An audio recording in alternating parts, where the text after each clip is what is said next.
So I personally like computer science. I think it's pretty great. Despite the fact that Pintos will haunt me until my dying days, I'm still weirdly fallen to this discipline.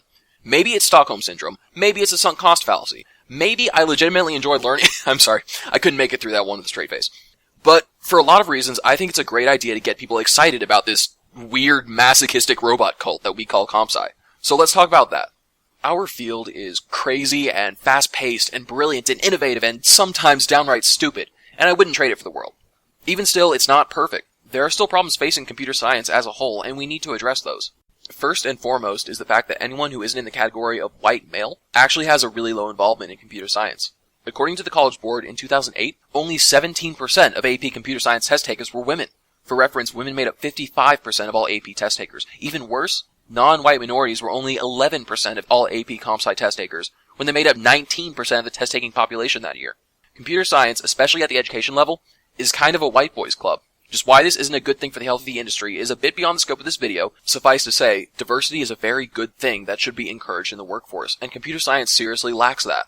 Beyond that, students are increasingly less prepared for an economy dominated by computers. When I say dominated, I'm not talking Skynet just yet, but more and more the economy is moving towards these so-called tech jobs, and there aren't enough graduating students to meet this demand. This means that there are tons of open, high-paying jobs available that have even proven they can weather an economic slump just fine. There's a surprisingly large amount of data on the subject, and it's all in accord. Jobs are available and increasing, graphs keep going up, and not enough people are graduating from college with the relevant skills to fill them. In fact, according to the Association for Computer Machinery, the number of undergrads graduating with a CS degree is actually falling.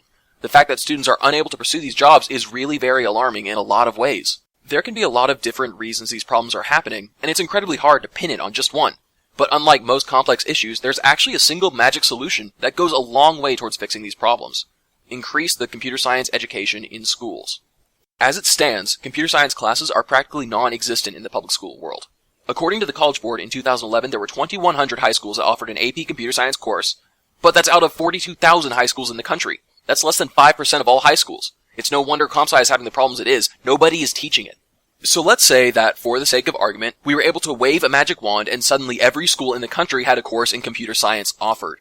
Suddenly these problems of diversity and preparedness begin to disappear. When computer science is available, then time and time again students take it.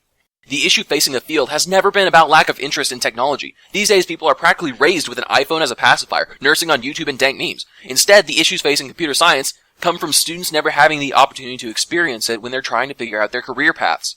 When you make computer science available from a young age, then suddenly everyone wants to take it. Stereotypes are erased and participation soars. But of course, magic doesn't exist. I'm still waiting for my letter from Hogwarts, and you can't just add CS to every school. The city of New York recently announced that they want all public high schools to offer computer science within 10 years. To that, I say that's a lofty goal, but good luck. Don't get me wrong, I like the idea and I think that they're on the right track. It's just that there are some very good reasons that computer science isn't actually offered everywhere already. First and foremost is the lack of pay for teachers. Let's imagine that you held a degree in computer science. Would you want to go off and teach in a public high school and make almost negative money? Or would you want to go into the private industry and make all the money? There's obviously people who teach, and they do it because they want to. But most who are qualified to can make significantly more working for a business or other private industry. Second is the issue of how computer science is an expensive subject to teach. For other subjects like English and math, you can often make do with books and a chalkboard.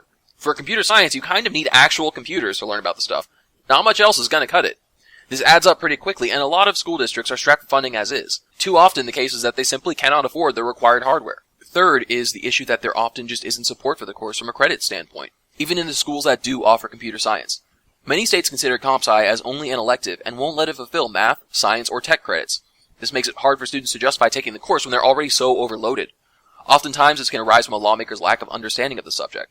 For example, lawmakers in Texas in 2014 actually passed legislation allowing CS courses to fulfill a foreign language credit, which is kind of missing the whole point of the course.